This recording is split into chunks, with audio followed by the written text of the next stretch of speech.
I didn't really see the appeal of this album as much as to a lot of the pop punk that I listened to already. Most of the songs were maybe just a little too generic, or the instrumentals would fall flatter than a wooden board. I do enjoy the dual female and male vocalist dynamic. While they're doing these same exact vocals, they sound no different, and sometimes you can't even tell who's doing what vocal. But also for a sophomore album, this is a lot better than the most metal bands nowadays. The guitars are especially wonderful, and the added symphonic bits are always appealing.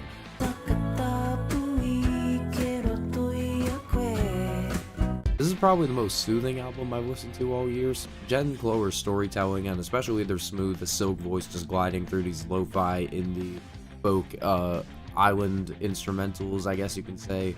I'm having a hard time describing it, but the instrumentals accentuate the small parts of the album, as you'll notice, such as the variety of instruments used throughout. Personal favorite thing is also seeing Jen embrace her heritage and actually get interested in the backstory of some of these songs, like the opening track, Mana Taka Tapawi, is a great example of that.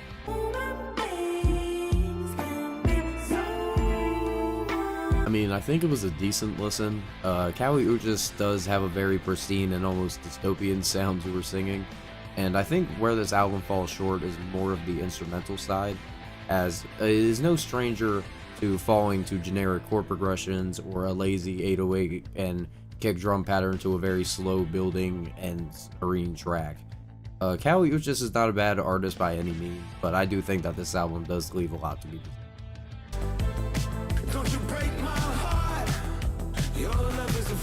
It feels like Macklemore got dropped off in 2013 and never left. The instrumentals suck, the production is ass, and it does not give me any reason to want to listen to it ever again. Some of Macklemore's personal driven tracks are actually surprisingly well written, but then again it gets ruined by the aforementioned shitty production and really just drags a lot of the songs down that had a lot of hope for me.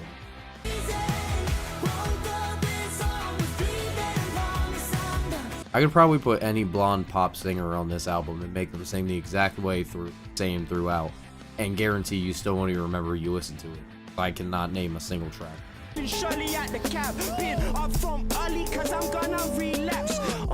Literally hearing slowthai rap himself into insanity is just awesome and captivating. Slowthai has always been a rapper who likes to push the agenda and was never too shy about sharing his opinion on certain subjects, such as political stances around Britain or, you know, along those lines.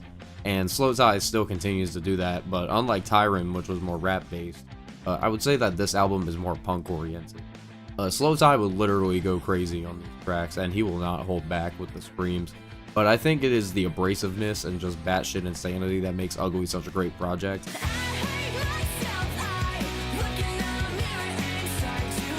I had a lesser opinion on Meet Me at the Altar's debut project, thinking it was a little too basic for a debut album, but after re-listening, I just cannot get enough of this band.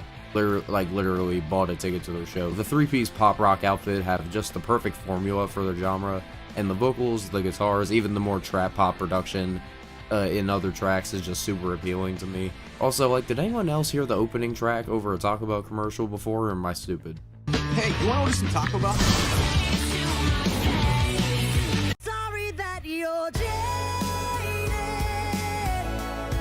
This might be Miley Cyrus's best album to date. I love the vibes that these songs give off, but I would not be surprised if this would be the album that people would say is going to be dominating the mainstream pop charts this summer, because that's what this whole project sounds like. It just sounds like a drive around on a summer day. Miley's vocals also went from like a D to like a good B-. Miley's more raspy vocals and not really pushing them to their limit also sounds very, very not offensive, even though it's her best. It's a Miley Cyrus album.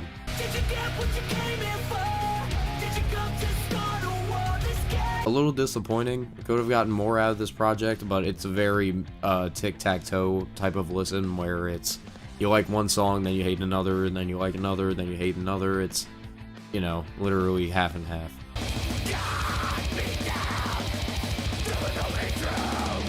Probably Suicide Silence's second worst album to date. I reviewed Become the Hunter a few years ago, but this album just did not have any tracks that I wanted to revisit. And I say second because nothing beats that self-titled for worst Suicide Silence project.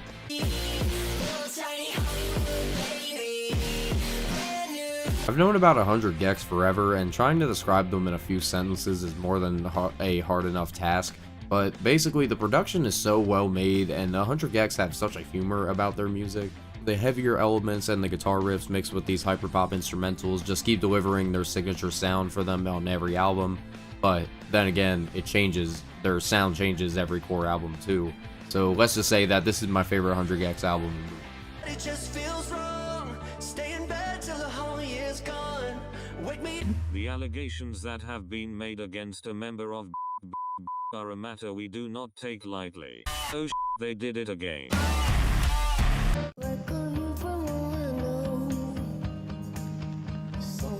Decent little indie rock album.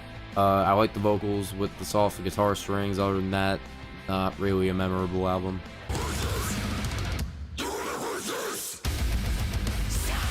Suffer in Hell was better. Wasn't anything too different from the first album. If you want to see my thoughts about that, check the October review.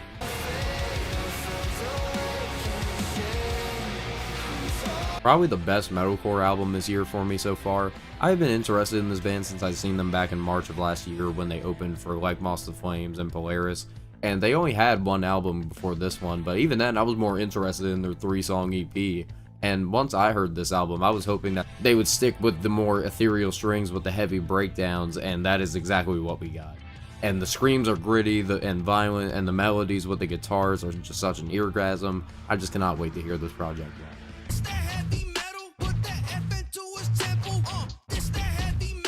This album fucking sucks. Lyrics are typical trap garbage. Pump's production gets worse with less money he has left in his bank account. This album did not need to be 16 tracks. Honestly, it did not need to be released at all, because nothing about this album is anything I'd ever want to listen to in my free time or any other time in my life. Smoke Perp on 3 songs on an album in 2023 just makes it apparent that you're going to the shitter real quick. Not to mention, pump rock / heavy metal is one of the most offensive songs I've ever heard in my life. If y'all have listened to it, y'all know what I'm talking about. It's like telling Fabio Foreign to make a progressive metal track. Like, no one wants that, and they don't know how to do that shit, and they really don't know the genre that they're tapping into. But Lil Pump really just likes to phone it in. Worst album I've heard all year.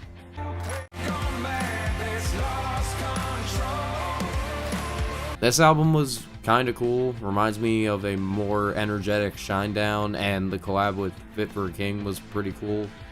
And the grooves on this album are really well made, and production isn't too bad either. But then again, I don't really have much more praise for it.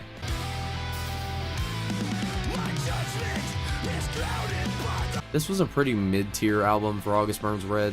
I mean, they have so many albums at this point, it's hard to compare them with each other.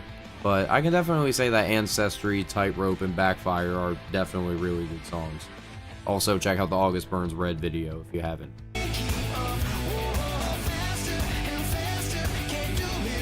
This shit was 5 years of waiting for nothing. This is the most washed up Fall Out Boy has ever sounded, and it's even worse than Mania.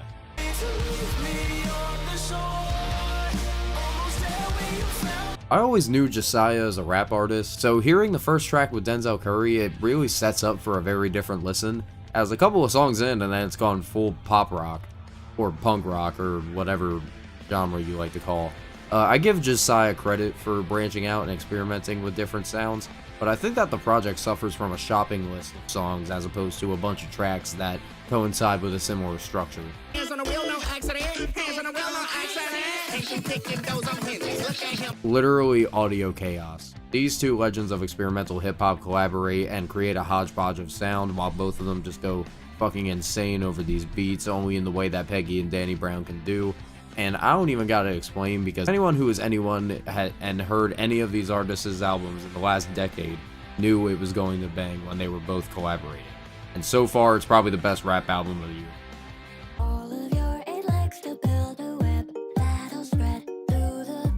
You know what, I was originally going to give this album a 3. I really hate this album. My problem with Portals is that there's so much of an elephant in the room, and there's so much of a god complex that Melanie Martinez likes to put on for her music that, at this point, it's just gotten so obnoxious and just grandiose, and I just hate it so much. I feel like Melanie Martinez just doesn't know how to change her sound without deviating back to her Crybaby roots. 3 or 4 songs before the outro, I'm pretty sure it's just a Crybaby knockoff. And I do not like this project, as I said before. Songwriting is confusing, not to mention that Melanie's lyrics are also just cringy and hypocritical. See the song Moon Cycle where she mentions to be worshipped like a goddess on her period. Yes, I am serious. And then the very next song she complains about a guy being too high and mighty of himself and how he needs to be brought down a peg. But she literally just said the same thing before, in the previous track. Just very basic pop instrumentals with some weird chipmunk backgrounds. I like to call it Diet Bjork. Like I said, the songs are just messy, and this is probably her worst album to date. And honestly, it's probably going to be in probably my worst of the year.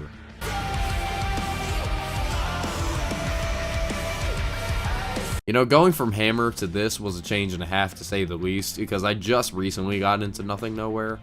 But holy shit, this is probably a project that I'm going to fall in love with as time goes on. As Nothing Nowhere continues to genre bend and branch out, he went with a more post-hardcore sound for this one, and I gotta say, let him keep this sound, or even let him go harder, because all the songs are well made, despite me not gravitating towards every track. Also, probably my favorite list of collaborations I've seen in a little while. Pete Wentz on Cyanide, Misery Syndrome with Senses Fail, Psycho Psychiatry for CU Space Cowboy, and probably my favorite track, which was Tragedy with Will Ramos of Lorna Shore. Just a great album from Nothing Nowhere. So yeah, that was this month's albums. I had a lot more in mind, but I already thought I had a lot to say about a couple of the last couple of albums, especially the Melanie one. I feel like if you guys want to see a standalone video about this album in general, just let me know, and I will talk to you all later.